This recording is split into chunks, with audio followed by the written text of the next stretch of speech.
السلام علیکم ورحمۃ اللہ وبرکاتہ۔ رمضان اور قرآن کا آپس میں بہت تعلق ہے، تو اس لیے ہم آج آپ کے لیے قرآن کی ایسی معلومات جو ہیں وہ لائے ہیں۔ وہ معلومات آپ کو کسی اور پلیٹ فارم سے موصول نہیں ہوگی۔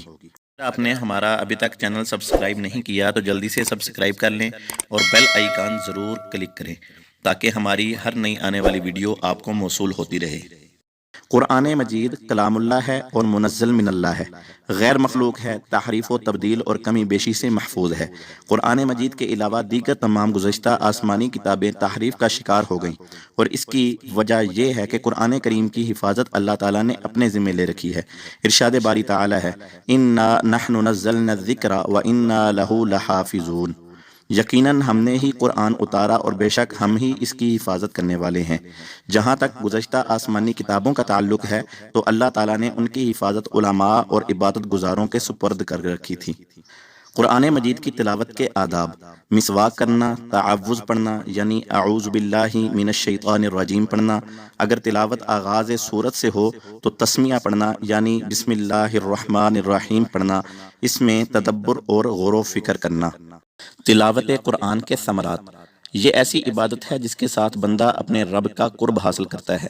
ہر حرف کے بدلے 10 نیکیاں ملتی ہیں، تہذیب اخلاق، تزکیہ نفس اور جوارح کی تطہیر ہوتی ہے۔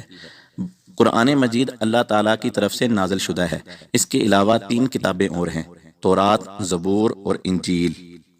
قرآن حکیم اور حدیث قدسی میں فرق: قرآن کریم اجازی شان رکھتا ہے، حدیث قدسی اجازی شان نہیں رکھتی۔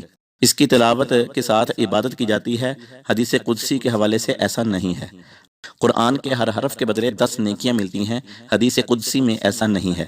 سارے کا سارا قرآن متواتر ہے اور اس کی صحت قطعی ہے۔ حدیث قدسی میں سے کچھ متواتر، کچھ ضعیف اور کچھ موضوع بھی ہے۔ سورت کا معنی: سورت کے لفظی معنی بلند منزل کے ہیں۔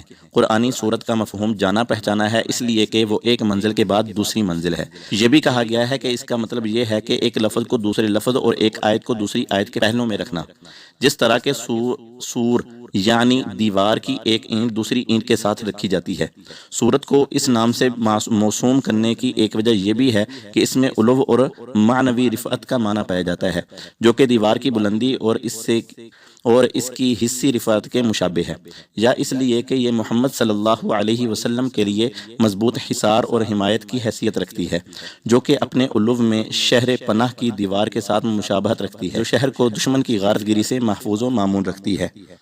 مکی صورتوں کی بعض علامات: ہر وہ صورت جس میں لفظ کلا وارد ہو، ہر وہ صورت جس میں سجدہ تلاوت آئے، ہر وہ صورت جس میں آدم و ابلیس کا قصہ بیان کیا گیا ہو بجز سورہ بقرہ، ہر وہ صورت جس کے آغاز میں حروف تہجی آئیں بجز سورہ بقرہ اور آل عمران کے، نیز سورہ رعد میں اختلاف ہے۔